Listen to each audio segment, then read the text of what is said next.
This video is intended for students enrolled in General Physics 1 and 2 labs.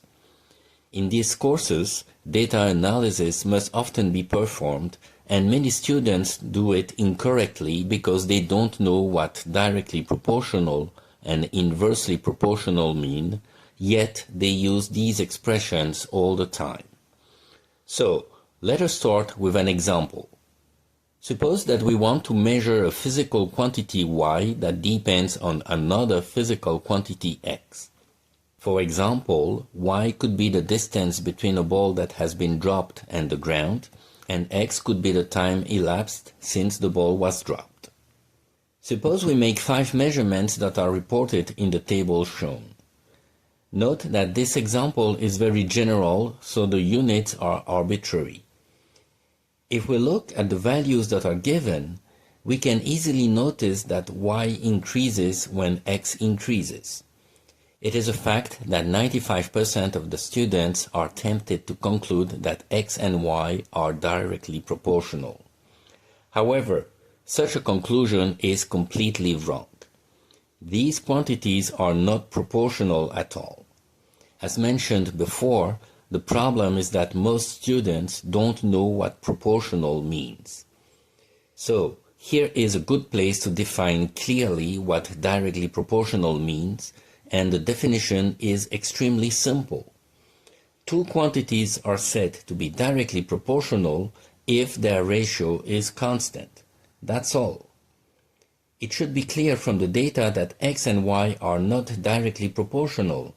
A column with the ratio y over x has been added, and we can clearly see that this ratio is not constant. So, yes, when x increases, y increases too, but this has nothing to do with proportionality. On the other hand, the new quantities x and y that are shown in this new table are proportional. Their ratio is constant. In this case, the constant ratio that we denote by k is called the coefficient of proportionality. This leads to the precise relationship y equals kx, and this is the equation of a line that passes by the origin. Thus, whenever the graph of y versus x is represented by a straight line that passes by the origin, we can conclude that x and y are directly proportional.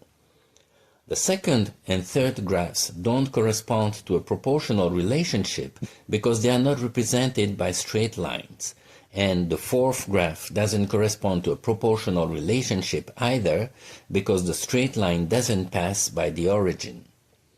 Now, we can define what inversely proportional means. It simply means proportional to the inverse. So, x and y are inversely proportional if x is proportional to the inverse of y, or y is proportional to the inverse of x. In equation, it means y equals k over x, where k is a constant. Note also that the equation can be rewritten as x times y equals k. So the two quantities are inversely proportional if their product is constant. Now, if x and y are inversely proportional, then the graph y versus x is represented by a curve that is called a hyperbola that looks like the one shown. However, there are many other types of relationships that are represented by similar graphs, so it is not possible to tell by looking at the graph of y versus x if the relationship is inversely proportional or not. The solution to determine graphically if two quantities x and y are inversely proportional is simply to make a graph of y versus 1 over x instead of y versus x. Since saying that y is inversely proportional to x is the same as saying that y is directly proportional to 1 over x, the graph of y versus 1 over x must be a straight line that passes by the origin. If it is not, then x and y are not inversely proportional. This is all you need to know about determining whether two quantities are directly proportional or inversely proportional or something else.